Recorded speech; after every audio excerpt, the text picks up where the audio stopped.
Hi friends, ఈరోజు మనం ప్రధాన కారణాంక విభజన ప్రైమ్ ఫ్యాక్టరైజేషన్ కోసం తెలుసుకుందాం. ఏ సంఖ్యనైనా దాని కారణాంకాల లబ్దంగా రాస్తే ఆ సంఖ్య యొక్క కారణాంక విభజన జరిగింది అంటాం. ఎగ్జాంపుల్ 30 యొక్క ప్రధాన కారణాంక విభజన ఎలా చేయాలో మనం తెలుసుకుందాం. 30ని ఎలా రాయొచ్చు? 2 15ల 30. అదేవిధంగా 15ని ఎలా రాయొచ్చు? 3 5ల 15. అయితే 30 యొక్క ప్రధాన కారణాంక విభజన ఇప్పుడు ఏ విధంగా చెప్పొచ్చు మనం? 2 ఇంటూ 3 ఇంటూ 5గా చెప్పొచ్చు. ఇంకొక ఎగ్జాంపుల్ కూడా తెలుసుకుందాం. 100 యొక్క ప్రధాన సంఖ్యల లబ్దంగా రాయండి. 100ను ప్రధాన సంఖ్యల లబ్దంగా రాయాలి. 2 50ల 100. దీన్ని ఎలా రాయొచ్చు? 15 ఎలా రాయొచ్చు? 2 ఇంటూ 25. 2 into 2 into 5 5ల 25. అయితే 100 యొక్క ప్రధాన సంఖ్యల లబ్దం ఏమండి ఇప్పుడు చెప్పొచ్చు?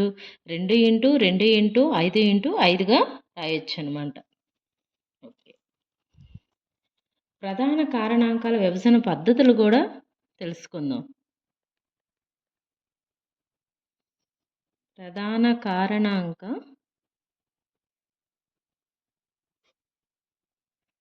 విభజన పద్ధతులు 2.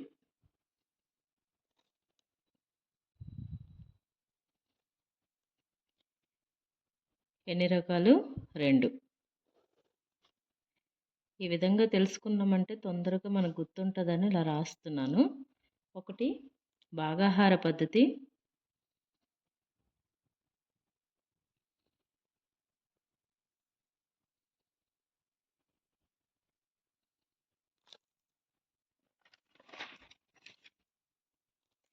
2 డివిజన్ మెథడ్, 3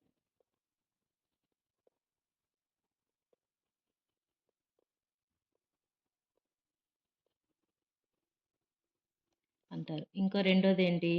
కారణాంక వృక్ష పద్ధతి.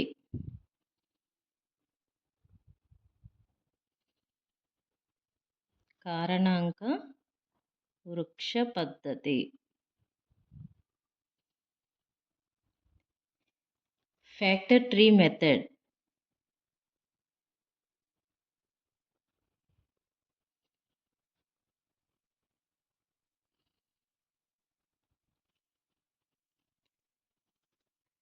ప్రధాన కారణాంక విభజన, దీన్ని ఏమంటాం? Prime factor.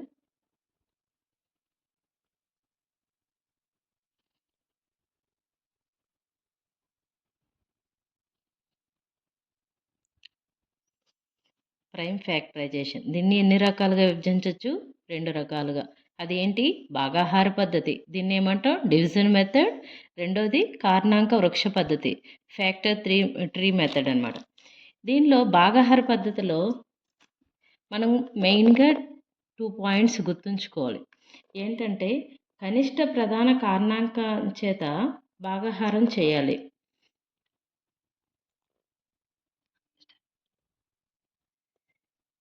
ఫస్ట్ పాయింట్, కనిష్ట ప్రధాన కారణాంకం చేత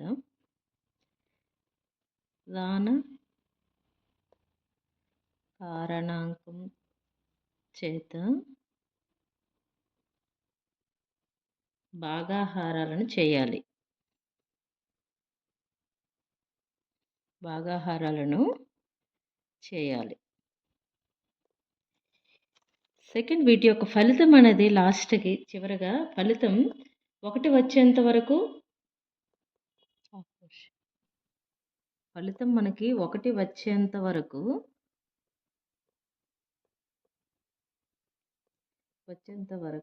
వివిధ ప్రధాన సంఖ్య 42 తీసుకుందాం. దీన్ని ఎలా చేయొచ్చు? 2 2s 4, 2 1s 3 7s 21, 7 1s 7. మనకి ఫలితం ఎంత వచ్చింది? 1. ఈ ప్రధాన సంఖ్యలన్నీ చిన్నవి. 42 యొక్క ప్రైమ్ ఫ్యాక్టరైజేషన్ ఇప్పుడు ఏ విధంగా రాయొచ్చు? 2 ఇంటూ 3 ఇంటూ 7గా రాయొచ్చు అనమాట. అదే కారణాంక వృక్ష పద్ధతిని తీసుకుందాం. దీనికి 60 తీసుకుందాం. వృక్షం అంటే తెలుసు, దీనికి మనకి బ్రాంచెస్ ఉంటాయన్నమాట.